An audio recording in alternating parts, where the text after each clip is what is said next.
Existen múltiples problemáticas en el contexto colombiano. Nos encontramos desde la Escuela Superior de Administración Pública, ESAP, y el día de hoy nos acompañan tres panelistas. Mi nombre es Juan Pablo Rosso Muñoz y estaremos hablando sobre corrupción y violencia política. Mi nombre es Juan Pablo Rosso Molano. Mi nombre es Juan Isabela Sánchez. Mi nombre es Camila Rodríguez. Y damos la bienvenida a partir del tema de clientelismo y construcción de lo público. En primer lugar, ¿el clientelismo en Colombia existe, no existe? ¿Qué opinan? Claro, además es importante mencionar que el clientelismo es un sistema de intercambio que se da entre un patrón y su cliente, donde el mayor beneficio lo consigue el patrón a cambio de la lealtad. Además es importante resaltar que esta se identifica con el aprovechamiento del poder para obtener ventajas tanto electorales como de tipo personal. Aquí es importante mencionar algo de Restrepo, en lo cual, él se fija en la prioridad de la sociedad, donde habla de la satisfacción de las necesidades públicas, pero estas no siempre se ven satisfechas, ya que se violan para favorecer lo que sería el clientelismo. Bueno, también creería que sí existe el clientelismo acá en Colombia. Se puede decir que esta también es como una red de favores. Este se cumple también según la lealtad, según, no sé, el valor salarial, monetario que pueda tener, también por el interés individual y por último también por la subordinación de las personas. También podemos destacar algunos tipos de clientelismo, el cual puede ser primero el barrial, el cual se puede como especificar en lo que son obras y servicios, el clientelismo laboral, el interinstitucional, también en la parte de contratación se ve muy claro el clientelismo, por último el clientelismo comunicativo y armado. Bueno, frente a la historia colombiana, el clientelismo podemos decir que nace en el Frente Nacional y pues este se fortalece con el bipartidismo. El bipartidismo pues también se puede dar avanzadamente como una reproducción del poder. También en esto pues se ve mediante el voto, ya que también se puede decir que una forma de llevar adelante el clientelismo pues era mediante el intercambio de votos, que a cambio de favores pues podía votar por un político al momento de elegirlo. También este se ve en el Frente Nacional, al momento pues de turnar presidentes, que pues los cargos eran 50-50 como eran en la parte conservadora y liberal.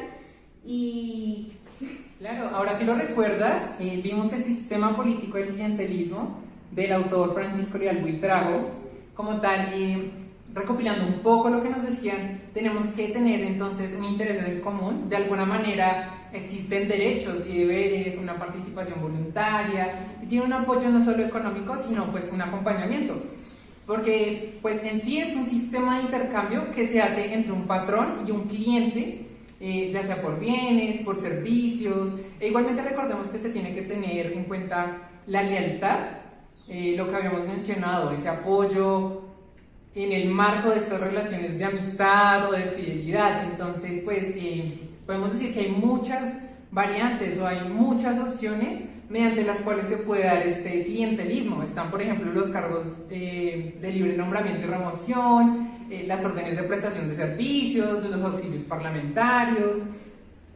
También está la contratación directa, que se presta muchísimo para este hecho, que posee como tal pues la influencia de los políticos. No sé si tienes algo que opinar, Juan. Sí, hablando de clientelismo, creo que es pertinente mencionar que un punto de partida para mencionar este fenómeno en Colombia es el Frente Nacional y pues lo que trabajó consigo, ¿no? Recordemos que pues antes del Frente Nacional, pues digamos que las relaciones partidistas entre conservadores y liberales se llevaban de una manera diferente.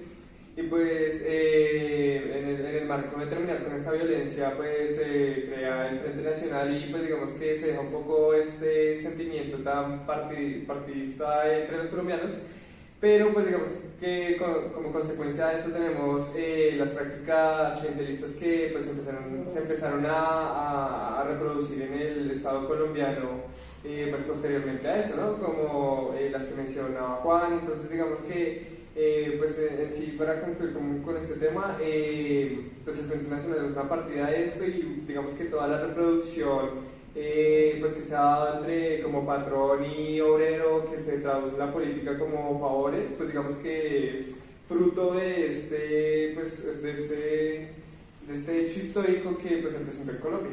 Bueno, tengamos en cuenta, para continuar, la corrupción y la administración pública. Entonces, nos correspondía como tal el capítulo 2 y 3, conceptualización y diagnóstico del libro sobre la corrupción en Colombia. Este es de las autoras Vivian Newman y María Paula Ángel. Entonces, me gustaría mirar ustedes de qué manera consideran que la administración pública puede incidir de manera positiva como tal en la eliminación de la corrupción. Bueno, desde este punto entonces es importante mencionar que hay autores que consideran que no se requiere como tal de un rol público, sino simplemente de una posición de autoridad, de poder, de decisión, y pues básicamente desde este punto se da la existencia de la corrupción. Ya aquí me gustaría mencionar como diferentes puntos de vista de otros autores. Entonces voy a mencionar básicamente 3.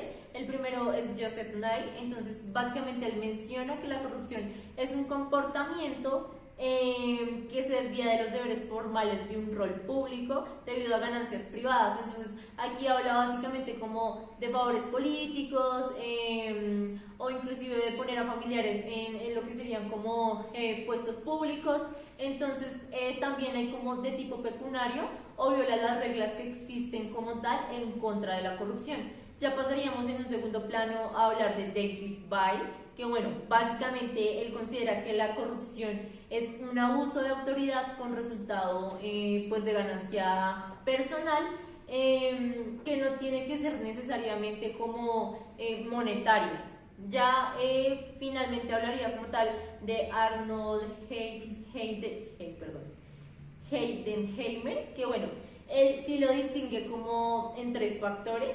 Entonces básicamente hablaría como de la corrupción negra, de la gris, de la blanca, y pues eso como según una percepción que da él sobre el grupo social y las prácticas corruptas que se ven en la sociedad. ¿Tú qué opinas de este punto, Isa? Bueno, pues ahí tenemos que entrar más a profundidad con los 3 tipos de ejemplos que nos dice de corrupción, como son la negra, gris y blanca. Bueno, frente a la corrupción negra podemos decir que esta es repudiada unánimemente pues, por toda la sociedad. Unos ejemplos de este tipo de corrupción podrían ser cuando unos privados dan recursos pues, a los partidos políticos. Bueno, la corrupción gris, esta se puede entender como es repudiada por unos y aceptada por otros. Los grandes ejemplos que podemos ver de esto es, no sé, personas que se colen en Transmilenio o el soborno a la fuerza pública. Y por último la corrupción blanca, que pues esta es aceptada por la sociedad o por las élites gobernantes. Bueno, esta se puede ver con unos ejemplos, no sé, cuando en nuestros puestos de trabajo nos dan unos insumos, pueden ser marcadores esferos, y pues nosotros los llevamos a la casa, así nos los hayan dado para ese tipo, o sea, para desempeñar nuestro rol en un establecimiento. Bueno, algo que podemos concluir de estos 3 tipos de corrupción, pues es que todas coinciden en que se trata de un comportamiento que abusa o se desvía pues de los deberes formales que tenemos que cumplir, ya sea en un cargo público, en el poder público o pues en un rol público. Y todo esto pues para obtener un beneficio propio o pues también para un tercero. Otros tipos de corrupción que también podemos ver pues son los sobornos, la apropiación tanto de bienes públicos como privados, el fraude, el tráfico de influencias, los conflictos de interés y Bueno, ya recordamos un poco y me gustaría notar los indicadores que menciona la lectura. Por ejemplo, el índice de percepción de corrupción, que es elaborado por Transparencia Internacional desde el año 2005. Básicamente, este índice califica a los países de acuerdo con las percepciones sobre el grado de corrupción de su sector público. Entonces, al momento de leer, no sé si les pasó, pero era preocupante, o por lo menos para mí era preocupante, el hecho de que se hiciera de alguna manera una comparación entre este índice de percepción de corrupción en Colombia con el ranking internacional o el ranking mundial. Por lo menos, pues este internacional tenía cíclicos, pero Colombia se encontraba en pleno crecimiento, o sea, hubo como una disminución significativa ya hasta el año 2004 y 2006, que realmente pues no fue significativa, o sea, fueron 5 puntos que bajó para el año 2005 y volvió a subir 5 puntos para el año 2006. Entonces, esta curva pues no ha parado de crecer y realmente hay un punto impactante que es entre 2011 y 2012, ya que se encontraba, para el ranking internacional se encontraba en 34, mientras que en Colombia se encontraba con 80 puntos, que realmente era angustiante. Bueno, para eliminar la corrupción desde la administración pública, creo que algo que entendimos en clase muy importante es que es necesario entender cómo funciona la corrupción, cuál es su estructura y cómo funciona, y sobre todo cómo se adapta a las circunstancias, sea de gobierno, de tiempo, por ejemplo con la pandemia. Entonces es necesario pues digamos que la administración pública conozca cuáles son sus herramientas, cuáles son sus fortalezas, pero sobre todo que también conozca cuáles son sus mayúsculas debilidades, pues para así, pues digamos, poder pues contrarrestarla con las herramientas que existen, que pues digamos son bastantes. Entonces pues necesitamos pues que la administración pública en general tome un rol más importante en cuanto a, pues digamos, qué es lo que puede hacer y pues cómo puede llevarlo a cabo para, pues digamos que después de entender cuáles son sus debilidades y sus faltas, pues también fortalecer las capacidades y pues poder atravesarse procesos de corrupción que pues como hemos visto en Colombia, pues la corrupción suele descubrirse años después de que el detrimento pues ha sido muy importante, pero pues digamos en Colombia la administración pública desgraciadamente no tiene una cultura de prevención. Entonces creo que la administración pública tiene que ir, o sea, ser más incidente en estos casos y pues tratar como de pues hacerlo un pare, y pues ya más adelante vamos a ver unos casos de corrupción que nos ayudarán a entender cómo la administración pública tuvo incidencia y pues digamos hacer una reflexión breve sobre cómo la administración pública y sus herramientas pues puedan contrarrestar esto. Claro, Juan, me parece importante, no sé si te parece que lo hagamos de una vez. Veamos los casos de la corrupción a partir de las perlas uribistas. Básicamente son 3 casos, entonces somos 3, entonces son distintos contextos que tiene la lectura sobre cómo funciona el concepto para cada caso. Tenemos un primer concepto de corrupción en tierras, un segundo caso de corrupción en clientelismo y pues la corrupción en los organismos de inteligencia. Entonces, no sé si te parece, Juan, que empieces hablando sobre el municipio de Mosquera y cómo se presentaron casos de voleo pues, de tierras en donde se opera desde el alcalde, que era Álvaro Rosso. Cami podría hablar, no sé si te gustaría hablar de corrupción y clientelismo, desde la forma en la que opera como tal la corrupción en este caso, que es mediante el clientelismo, que era lo que mencionábamos hace poco. Y Isabela, no sé si puedes hablar desde la corrupción en los casos de inteligencia. Me gustaría que miraras pues cómo operan mediante estos organismos de inteligencia que afectaron pues principalmente a los opositores, a los grupos de derechos humanos, a las ONG, a los periodistas, entre otros. Entonces, si te parece, empieza. Sí, claro. Bueno, el primer caso que tenemos de las perlas del uribismo sobre pues, la compra de los lotes ¿me recuerdas dónde era? En Mosquera. En Mosquera, gracias. Bueno, los lotes que pues, compraron los hijos de Álvaro Uribe Vélez en Mosquera en el año 2006, mediante una fiduciaria que era de la que el dueño eran los hijos de Álvaro Uribe Vélez. Esto se dio en el año 2006, en donde pues se hizo la compra por 33 millones de pesos de 2 lotes, que pues en resumidas cuentas pues pasó de valer 33 millones a valer 33 mil millones. Este es un ejemplo claro y perfecto de cómo funciona el clientelismo, la corrupción y la debilidad estatal, pues para configurarse en torno a, pues digamos, la búsqueda de unos beneficios individuales, como ya lo mencionamos anteriormente con el clientelismo. Pues para no como abordar a profundidad, lo que pasó en este caso fue que pues digamos funcionarios de la DIAN pues cambiaron la figura jurídica de estos terrenos, que pasaron a ser pues terrenos en donde pues se iban a servir para otras labores. Entonces pues digamos eso fue lo que valorizó los terrenos, que pues tuvieron una exponencial su valor creció mucho. Y ya, Gis Política y con Camila, y seguimos entonces inmediatamente por temas de tiempo con Isabela, con los organismos de inteligencia. Claro que sí, Juan, estos casos son muy importantes. Entonces yo voy a hablar básicamente del de la GIS política, que bueno, básicamente hablamos de Gis Medina, quien estaba en contra de la reelección de Álvaro Uribe Vélez, pero cuando habla de que le va a dar como unos recursos a Magdalena Medio, de donde es ella y en donde ha luchado básicamente como por estos recursos, lo que hace ella es cambiarse rápidamente de bando y apoyar esta reelección de Álvaro Uribe Vélez. Entonces desde acá pues nos damos cuenta de cómo históricamente la corrupción ha operado en Colombia. El último caso, de una cacería criminal, se ve implicado el expresidente Álvaro Uribe cuando por medio de una organización, que es el DASA, empiezan a generar una cacería contra ciertos políticos que pretendían destapar distintos casos de corrupción que se estaban viendo en este gobierno. Este tipo de cacería, se podría decir, se veía mediante chuzadas a las llamadas electrónicas, igualmente intercepción a sus correos electrónicos, enviaban cartas de amenazas a sus familias. Entre estos casos se vieron involucrados políticos tales como Holman Morris, Julieta Duque, los cuales en el caso de Julieta Duque tuvo que abandonar el país con su hija debido a constantes amenazas. Igualmente el político Holman Morris, el cual se veía grandemente amenazadas por su familia, sus hijos, y pues todo esto con busca de intereses personales, pues ya como lo dije, el expresidente Álvaro Uribe, pues para que no salieran a la luz todos estos tipos de casos de corrupción que pues ellos estaban investigando.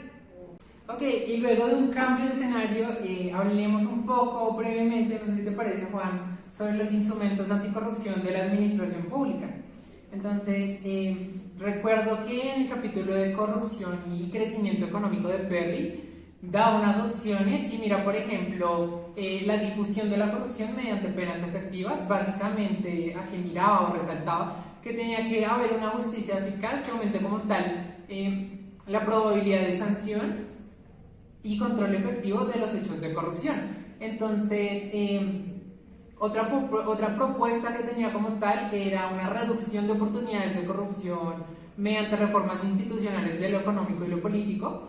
Para el ámbito económico, por ejemplo, miraba la reducción de trámites excesivos y realizar compras públicas de forma transparente y competitiva, y en lo político era como sancionar el financiamiento de campañas políticas. No sé si tienes algo más para agregar, Juan. Sí, bueno, respecto al tema de instrumentos pues, para combatir la corrupción desde la administración pública, pues tenemos que entender que gran parte de la mayoría del gasto público se hace mediante contratación, por lo cual la corrupción se da mucho por pues, la contratación pública. Entonces, pues algo indispensable que ya mencioné antes es que pues para combatir la corrupción es necesario conocer el Estado y conocer las herramientas que tiene la administración. Además de esto, creo que tenemos que hacer una reflexión muy importante entre todos y todas para pues entender que la corrupción es un flagelo que pues nos afecta a todos.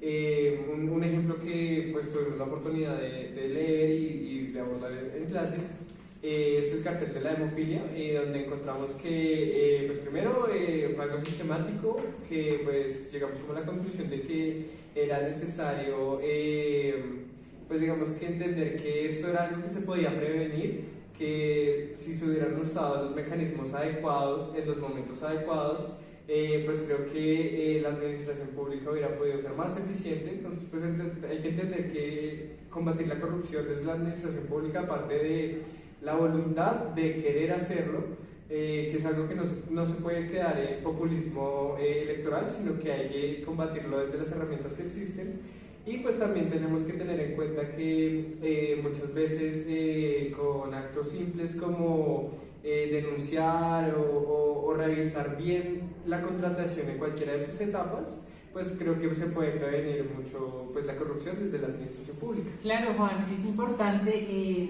con lo que cierras, porque con esto terminamos como tal la unidad de corrupción y vamos a hablar de violencia política. Entonces, pues tenemos la fortuna de tener aquí a los animadores de Víctima y Conflicto, Entonces no sé si quieres empezar, Juan. Bueno, vamos a empezar a hablar ya de nuestro quinto tema, que es víctimas y conflicto. Tuve la oportunidad de hacer la animación, entonces pues bueno, yo les voy a hablar un poco del contexto del conflicto armado en Colombia.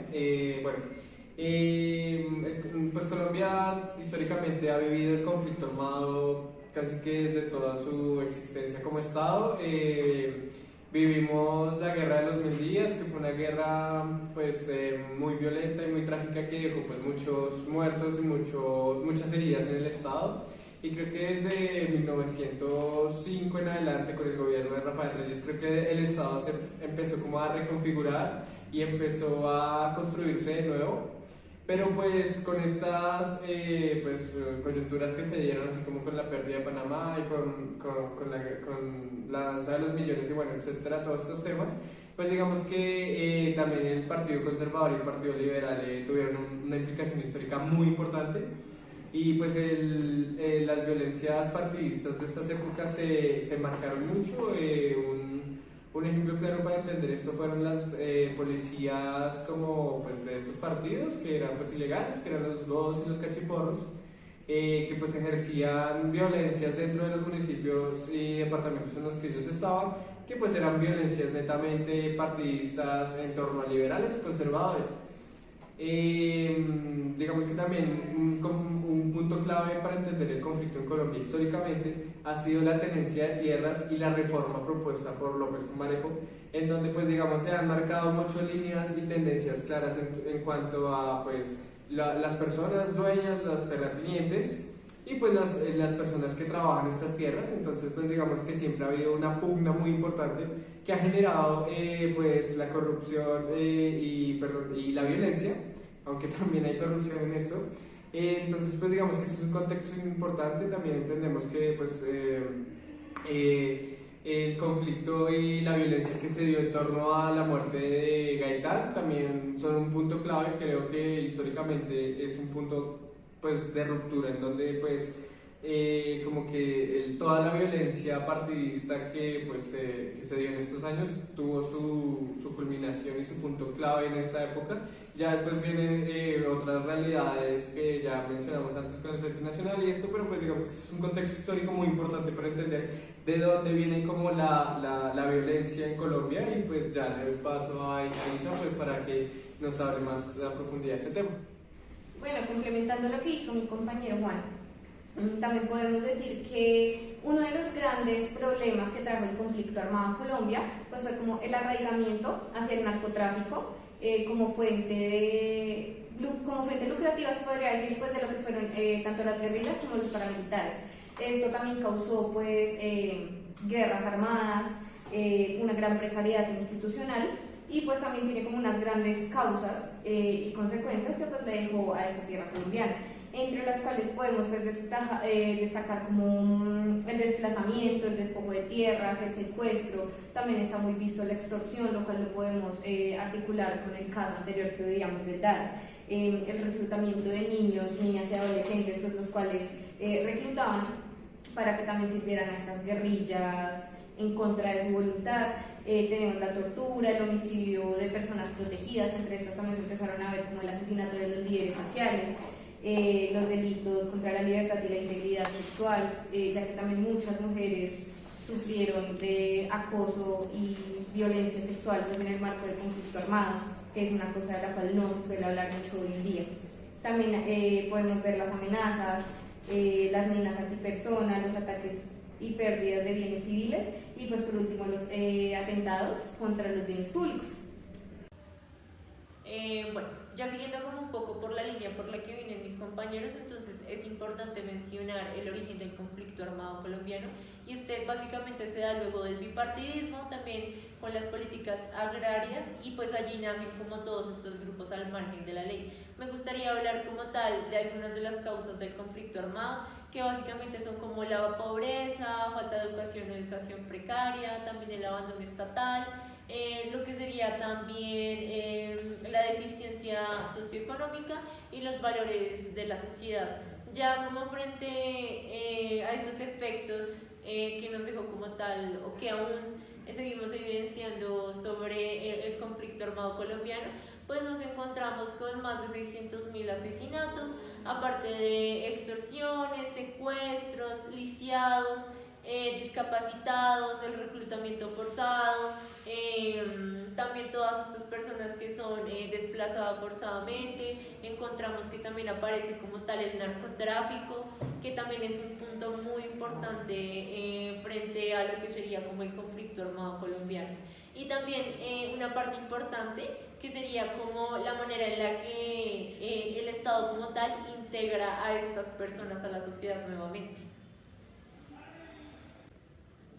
Bueno, recopilando un poco todo lo que hemos comentado sobre el conflicto armado, también me gustaría notar que en la lectura se menciona que era una guerra sin nombre, o sea, básicamente no se sabe qué fue, no se sabe si fue una guerra civil, no se sabe si fue un conflicto irregular, no se sabe si fue un conflicto armado o si fue un conflicto social armado. Entonces, también el hecho de que se negaba el conflicto y desde el Estado pues se relacionaba con una amenaza terrorista, entonces pues nunca se le reconoció como en un principio a las víctimas, nunca se les dio esa memoria sobre la base de la reparación, sobre pues una verdadera justicia. Y quiero notar pues el impacto que tiene la ciudadanía para las urbes y para el campo, o sea, realmente es una ciudadanía completamente diferente. Se miraba que no se tenía esa empatía ni en la entidad de los otros y nosotros, que me lleva un poco a hablar de lo que nos mencionaba Valentina Barrera, su invitada en la animación, que básicamente ella relaciona esto y con el arte, o sea, cómo se puede representar por medio del arte, porque pues el arte puede llegar a transmitir emociones, puede llegar a generar identidad y puede llegar a que se plasme en memoria, que se conserve como tal en el tiempo, que de alguna manera sea una reparación y una visibilización, porque pues el arte es eso, el arte también puede llegar a ser protesta, entonces el conflicto, las víctimas llegan a aportar esta memoria histórica que tiene que ser pues trascendente y tiene que transmitir como tal a quien recibe la obra. Entonces, no sé si les parece que sigamos con Guerrilla, Juan. Bueno, claro que sí, ahora sí vamos a empezar con nuestro tema sobre guerrilla. Nosotros tuvimos la oportunidad de hacer la introducción a las guerrillas. Recordemos que en el marco del Frente Nacional pues empiezan a desarrollar lo que son las guerrillas. Las guerrillas tienen dos momentos históricos. El primero que se da en el marco como del Frente Nacional, que buscaban como pues redimir unos derechos como ya lo mencionamos. Pues las guerrillas también tenían unas ideologías que pues tenían tendencias pues marxistas o pues que venían influenciadas de China, pero pues un punto clave también tenía que ver mucho con la tenencia de tierras. Ese es un punto clave para entender, digamos, que también cuál fue el nacimiento de estas guerrillas, ¿no? En un segundo momento también tenemos que las guerrillas vuelven a surgir en los años 80 con el auge del narcotráfico, en donde pues el narcotráfico se vuelve como su instrumento y su gasolina para funcionar. Pues digamos que ya esta es como una introducción breve y ya pues mis compañeros siguen con el desarrollo de guerrilla. Claro, bueno, un poco retomando desde el capítulo 3 de Guerrilla y Sociedad del grupo de memoria histórica, entonces, como tal, ellos nos mencionan que las señales de retroceso de las FARC se acentuaron como en el primer gobierno de Álvaro Uribe Vélez, que fue entonces del 2002 al 2006 con la aplicación del Plan Patriota. Este como tal estaba destinado a la recuperación de los territorios del departamento del Caquetá, del Meta, del Guaviare, del Putumayo, que eran importantes tanto por ser áreas de retaguardia de las FARC, como por el hecho de que se trataba de las zonas de donde provenía pues, la mayor fuente de recursos derivados de los cultivos de coca. En parte, a diferencia de operaciones anteriores, esta se miraba desde la ofensiva del ejército, que tuvo como un alto aliento y significó pues, la toma de pequeños caseríos, la toma de ríos, la toma de cultivos de coca y pues con los cultivos como tal, los laboratorios, y para ello se contó con cerca de 17.000 hombres y la colaboración de las fuerzas aéreas, además de la asesoría del Comando Sur de los Estados Unidos. Claramente pues sus logros no se vieron de inmediato, pero pues me gustaría que nuestros comentaristas continúen al respecto. Bueno, y ya desde este punto es importante también mencionar cuándo y cómo surgen las guerrillas, ¿no? Entonces es importante decir que tienen origen sobre 1964 durante el gobierno de Valencia. Esto básicamente sucede en el Tolima, como forma, bueno, ellos se forman como en forma de autodefensa frente a la persecución desatada contra formas de organización campesina, y básicamente estas son lideradas por el Partido Comunista, que bueno, estaba en ese entonces. Además, pues algunas de sus causas importantes son, digamos, la violencia política, también el origen social, que básicamente esto lo que pretendía era como transformar y crear como tal una acción revolucionaria. Bueno, continuando y ya terminando con este tema de las guerrillas, también lo podemos como sostener con grandes cifras. Bueno, acá ya podemos pasar a hablar del ELN, el cual se vio una gran reducción de secuestros a partir del año 2001, ya que se pasó, se puede decir desde las fechas que nos daba mi compañera Camila, se pasaron de 1000 secuestros a aproximadamente unos 100 de las FARC. Igualmente, o sea, tuvieron una tendencia a subir. Desde el año 2003 aumentaron aproximadamente en 1000 secuestros, ya que pues, o sea, esto se ve una diferencia abismal pues frente a esto, ya que una disminuye, otra aumenta. También a estas guerrillas se les puede acarrear, se puede decir, aproximadamente unos 2.500.000 desplazados, a cerca de 37.000 secuestros y más de 12.000 minas antipersona. Ok, continuamos con el fenómeno paramilitar en Colombia. ¿Sabían ustedes que el paramilitarismo es responsable de solo el 7% de los hechos violentos contra políticos, pero es el responsable del 96% de investigaciones contra corruptos por recibir apoyo electoral? Esto según información o informes de la Fiscalía General y la Corte Suprema de Justicia. Entonces, Cami, no sé si quieres empezar a contarnos un poco sobre el paramilitarismo. Bueno, entonces ya pues yo entraría a hablar como del paramilitarismo. Tuve la fortuna de tener pues esta animación, que por cierto es muy interesante, es un tema bastante amplio. Entonces básicamente lo que voy a hacer es como dar un pequeño recorrido histórico de lo que ha sido el paramilitarismo en el territorio colombiano. Principalmente pues iniciaría por 1994, que básicamente aquí se crea como las Convivir en el mandato de César Gaviria. Estas básicamente se crean como cooperativas de seguridad y vigilancia en estos territorios donde pues la seguridad es precaria. Aparte de esto, pues en el mismo año sucede todo el proceso 8000, que básicamente encontramos que el cartel de Cali penetra lo que es el Congreso y la campaña política de Ernesto Samper. Entonces aquí, ¿qué sucede?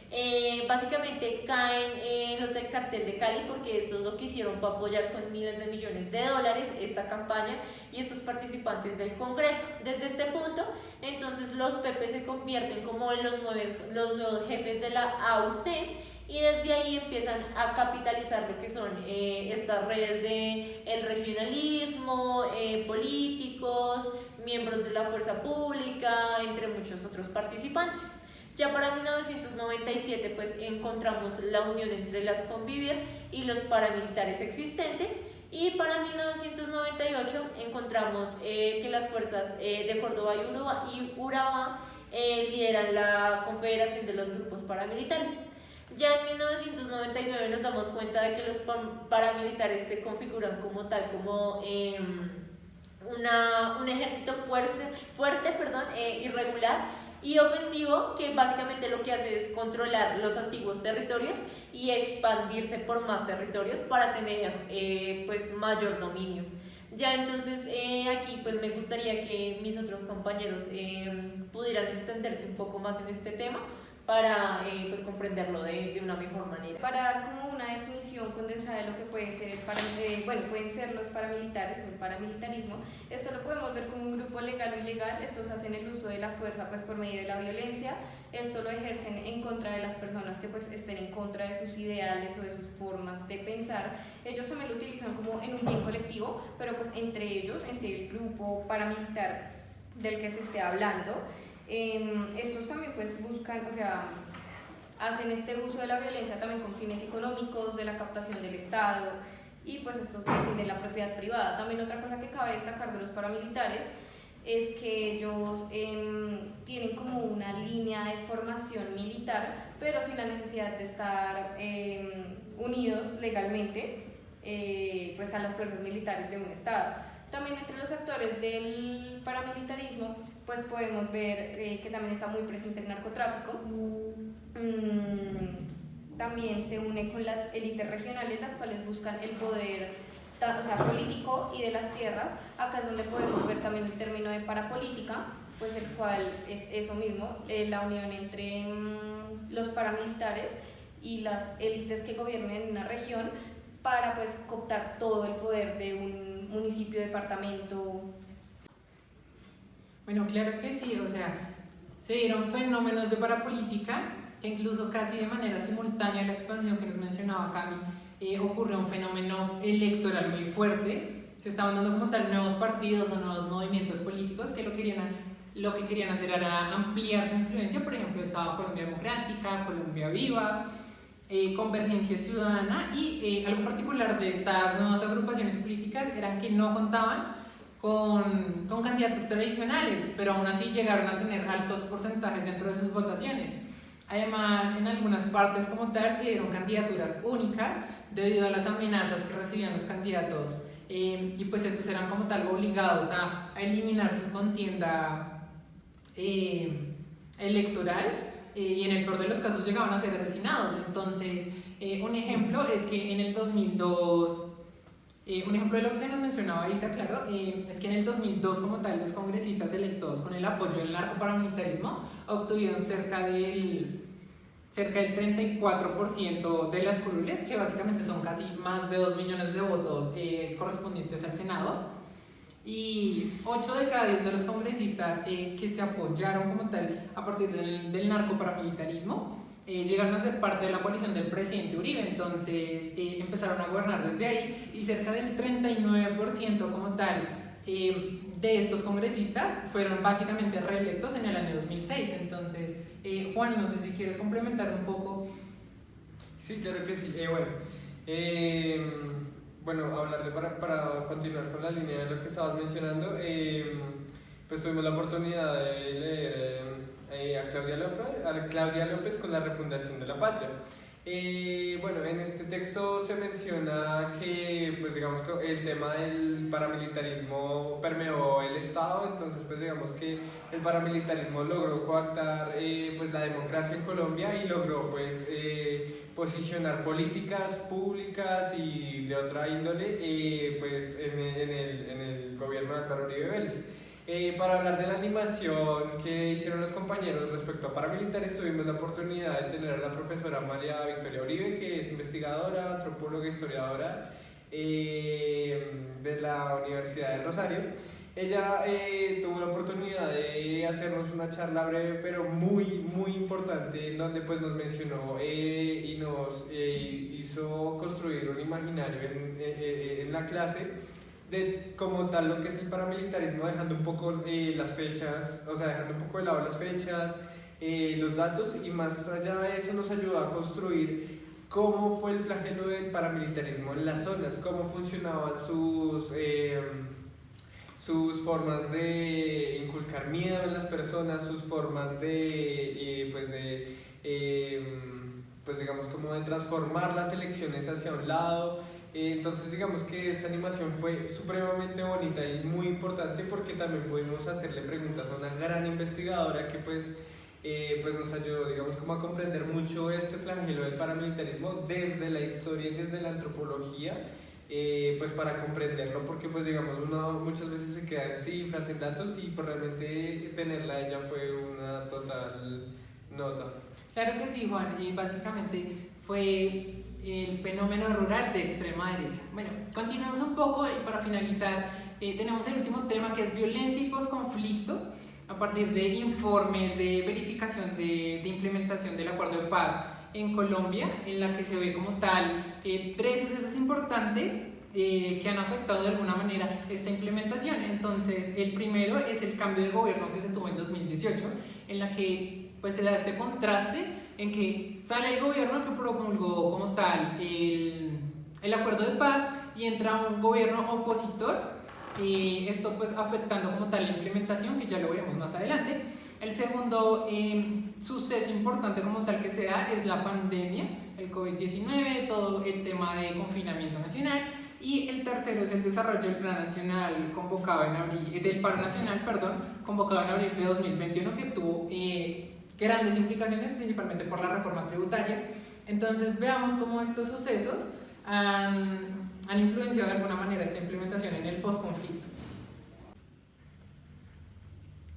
Bueno, listo. Entonces ya aquí hablaríamos un poco como sobre la animación del postconflicto, que por cierto pues nos pareció bastante interesante. Entonces, en esta parte pues nos mencionaban como que el postconflicto tenía básicamente un origen en la segunda mitad del siglo XX, y pues desde este punto se da como el surgimiento de pues los principales grupos guerrilleros como las FARC, básicamente grupos al margen de la ley, como lo sería el M-19, el EP, entre muchos otros. Además, pues desde este punto empieza a acomodarse la Comisión de Paz, que básicamente está formado por el gobierno de Betancourt, y aquí es donde se acuerda como el cese al fuego con las FARC. Ya después de esto, pues nos hablaban de que más o menos sobre el 27 de agosto de 2012 se anuncia como el inicio formal de las conversaciones por parte del presidente de la República, que en ese entonces era Juan Manuel Santos, y el 19 de noviembre de 2012, el gobierno de las FARC inicia como tal diálogos en La Habana. Bueno, ya para cerrar totalmente este tema, pues podemos hablar del acuerdo de paz que se dio pues en el año 2016. Para este se tenían en cuenta 6 variables.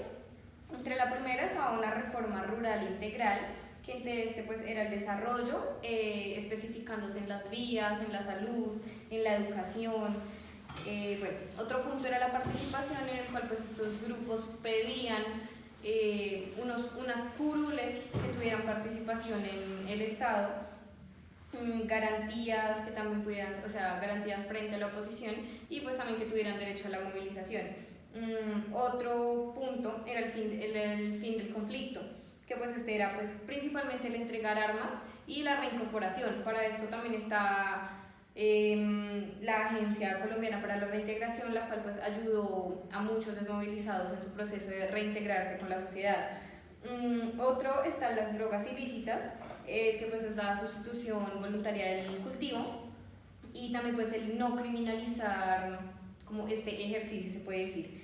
Otro punto eran las víctimas, que pues estos tuvieran como un acceso a la verdad, a la justicia, a la reparación y pues a la no repetición. Y por último tenemos la verificación, que pues para esto se crea la JEP. También frente a eso se crea la Comisión de la Verdad, y por último pues la Unidad de Búsqueda de Personas. Ok, hemos tenido una sesión realmente interesante, pero con esto concluimos y esperamos encontrarnos en una próxima oportunidad. Gracias. Hasta luego.